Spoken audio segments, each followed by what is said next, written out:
আসসালামু আলাইকুম। জাতীয় বিশ্ববিদ্যালয়ের অধীনে যারা দ্বাদশ শ্রেণীর শিক্ষার্থী রয়েছ, তোমরা অনেকে ২০২৫ সালের যে শর্ট সিলেবাস রয়েছে এটা খুঁজে পাচ্ছ না।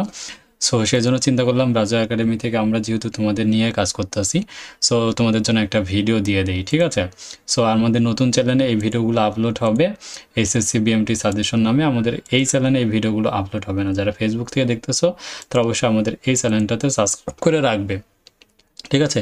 চলো আমরা শুরুতে শর্ট সিলেবাস, আমাদের তো সাজেশনটা অলরেডি তোমরা পেয়ে গেছো, না পেয়ে থাকলে তোমরা আমাকে হোয়াটসঅ্যাপে নক দিতে পারো, ঠিক আছে? চলো আমরা শর্ট সিলেবাসটা দেখে নিচ্ছি। শুরুতে 25 সালে যে শর্ট সিলেবাস রয়েছে, এখানে তোমাদের অধ্যায় রয়েছে প্রথম অধ্যায়, তৃতীয় অধ্যায়, চতুর্থ অধ্যায়, পঞ্চম অধ্যায়, অষ্টম অধ্যায়, মানে টোটালি 5টা অধ্যায় রয়েছে।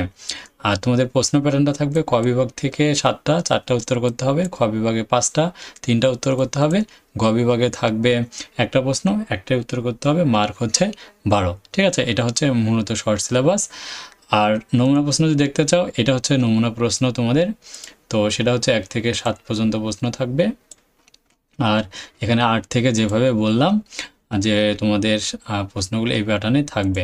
আর যারা উত্তর সহকারে আমাদের সাজেশনগুলো দেখো, ক বিভাগের জন্য আমরা এই সাজেশনগুলো দিয়েছি। খ বিভাগের জন্য রয়েছে আমাদের 5টা প্রশ্ন, 3টা উত্তর করতে হবে। প্রশ্ন আমি এখানে দিয়েছি 8 থেকে 12 পর্যন্ত, এবং গ বিভাগে 13 নম্বর প্রশ্ন, ঠিক আছে? তো যারা আমাদের কাছ থেকে উত্তর সহ সাজেশন নেবো, আমাদের স্ক্রিনে দেখানো হোয়াটসঅ্যাপ নম্বরে যোগাযোগ করে পেইড সাজেশনগুলো পারচেস করে নাও।